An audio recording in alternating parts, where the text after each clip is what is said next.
Welcome back, guys, to another brand new video. Today, I've got an awesome and challenging tower defense simulator video for you all. But this match was far from easy. Right from the start, we had to face wave after wave of powerful enemies, dangerous situations, and there was absolutely no room for mistakes. So, was I able to survive until the very end and claim the victory, or did everything fall apart halfway through? And which towers ended up saving me in this intense battle? You'll find out in today's video. Make sure to watch until the end, because an epic moment is waiting for you in the final waves. Yes, guys, I finally managed to beat Fallen Mode in Tower Defense Simulator. But the real question is, how did I do it? What strategy did I follow? And which towers did I use to conquer this challenging mode? In today's video, I'll show you everything in detail, from the towers I used and the map I chose, to the exact strategy that helped me successfully complete Fallen Mode. It's all covered in this video. So make sure you don't skip any part of the video, because every strategy and every tower placement could be important for your own runs. By following these tips, you might be able to beat Fallen Mode much more easily yourself. So, without wasting any more time, let's jump right in and see which towers I used and how I managed to claim victory against Fallen Mode. So guys, let's take a look at today's loadout. In the first slot, we have Ranger, which will serve as our main long-range damage dealer throughout the game. In the second slot, we have Shotgunner, perfect for handling the early waves and quickly taking down enemies that get too close. In the third slot, we have DJ Booth, which will increase the range of our towers and make our defense even more effective. In the fourth slot, we have Commander, whose powerful support ability will boost our tower's fire rate and give us a huge advantage during the toughest moments. And in the fifth and final slot, we have Juggernaut, one of the most expensive and powerful towers in the entire game. And today, guys, we're going to attempt to beat Fallen Mode using only these 5 towers. Let's see if this loadout has what it takes to bring us the victory. Yes, guys, today we're going to try to beat Fallen Mode on the Retro Crossroads map, Fire. This map feels a bit easier to me compared to some of the others, so I decided to show you how to beat Fallen Mode on this map first. If you enjoy the video, make sure to subscribe to the channel and stick around for more content like this in the future. Also, watch the gameplay carefully, because the strategies I use throughout this match could help you beat Fallen Mode much more easily as well. So without further ado, let's jump right into today's Fallen Mode run. Yes, guys, we are already going to start our game, but you may have a question here. Why did I bring Shotgunner Tower? I will clear this matter for you right now. Shotgunner is one of the strongest early game towers in Tower Defense Simulator. This tower can deal massive damage to nearby enemies and has the ability to hit multiple enemies at once. In addition, after reaching certain upgrade levels, it gains the ability to detect and attack hidden enemies. However, one of its weaknesses is its relatively short range, which makes it most effective when placed near corners or areas where enemies spend more time on the path. Furthermore, its effectiveness in the late game falls behind towers such as Minigunner and Accelerator. Overall, Shotgunner is an excellent choice for early game defense and crowd control. Yeah, guys, as you can see, I didn't have enough cash to place a Shotgunner right away, so I had to rely on barricades for the early waves. But that's not a big deal. The most important thing is getting my Shotgunner down as soon as possible, because in my opinion, this is one of the best strategies for beating Fallen Mode efficiently. So for now, we'll use the barricades to hold the enemies back until we have enough cash to get our defense fully set up.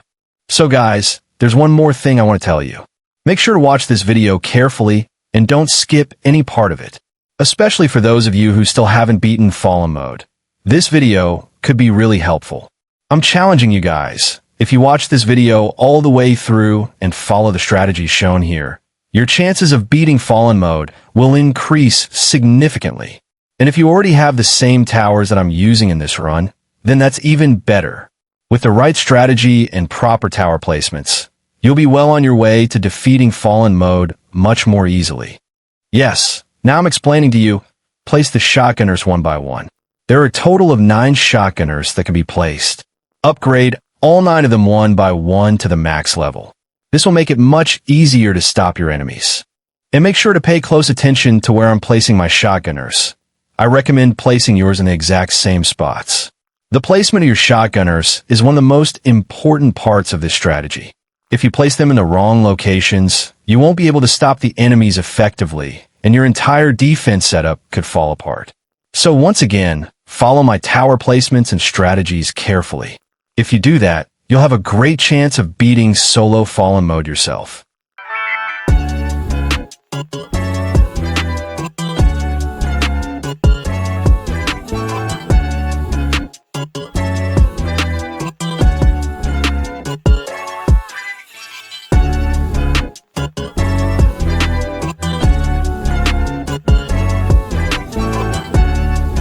And yeah, guys, as you can see, the shotgunner is doing an amazing job dealing with the flying enemies. That's exactly why I chose shotgunner as my starter tower from the very beginning. In my opinion, it's one of the best options to start with in the current meta. I haven't really tested many other starter towers yet. I did try using Cowboy as a starter, but it didn't perform as well as I expected in the early game, so for now, I'm skipping Cowboy in this strategy.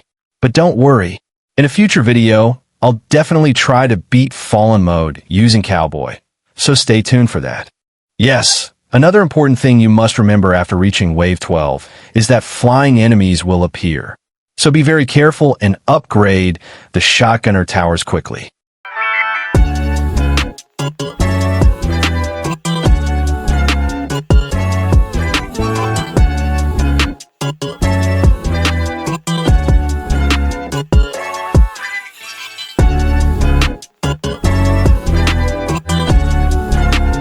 So guys, we've now reached Wave 16, and this is the point where I start placing my support towers. Right now, I'm placing down my commander because its support becomes extremely important during this stage of the game. The commander's powerful ability will increase the fire rate of our towers and help us deal with the tougher waves much more effectively. My goal now is to slowly upgrade the commander so that we can build an even stronger defense for the upcoming waves and handle the challenges of Fallen mode more easily. I'm using DJ Booth, one of the most important support towers in Tower Defense Simulator. This tower doesn't attack enemies directly, but it increases the range of nearby towers, reduces the cost of placing and upgrading towers, and at higher levels, it can even boost their damage output as well.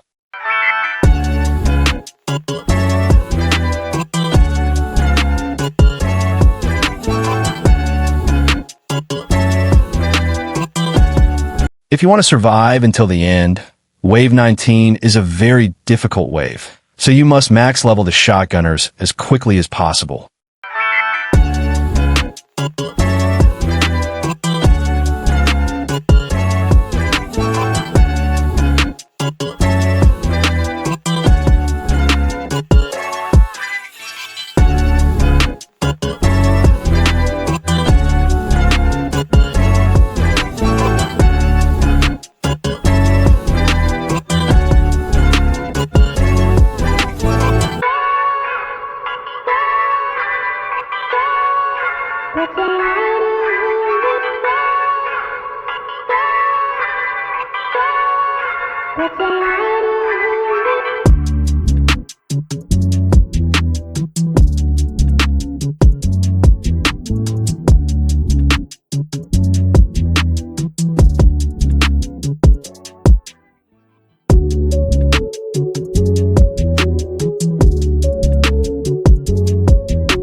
Now we come to wave number 28.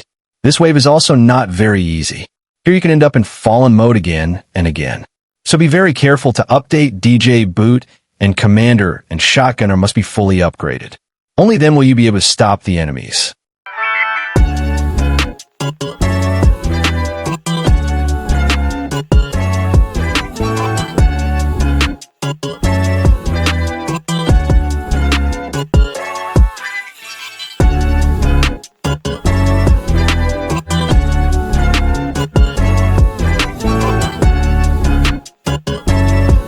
Yes, we have successfully completed 28 waves.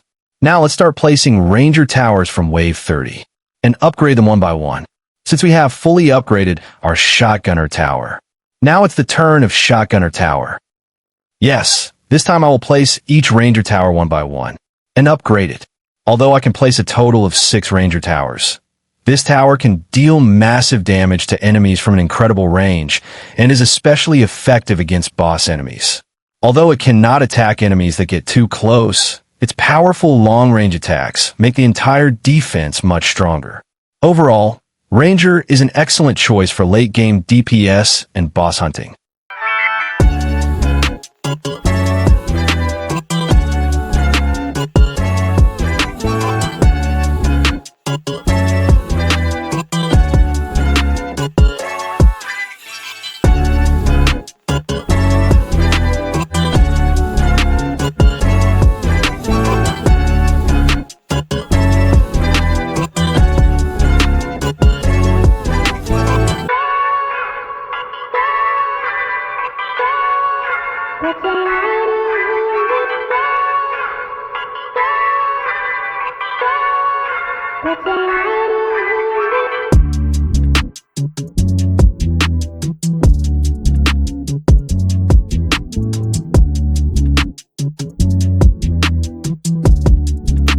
This time, I will place several more commander supporters to give my towers some more powerful buffs and fire at the enemies quickly. And finally, the last tower left for me to place was the Juggernaut. The Juggernaut's greatest strength is its incredible damage output.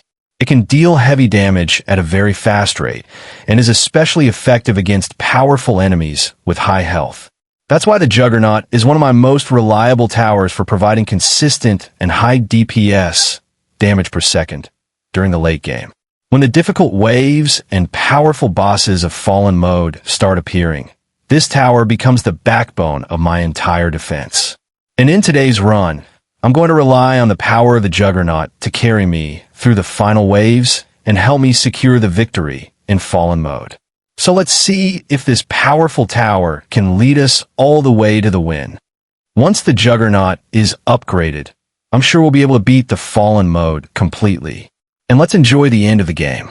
I'm telling you again, if you like my video, then subscribe to my channel. And you guys tell me in the comments if you've ever beaten the Fallen mode with the same loadout that I showed you in this video.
Yes, guys, as you can see, we've already made it all the way to wave 40, and finally, I've successfully beaten Fallen mode.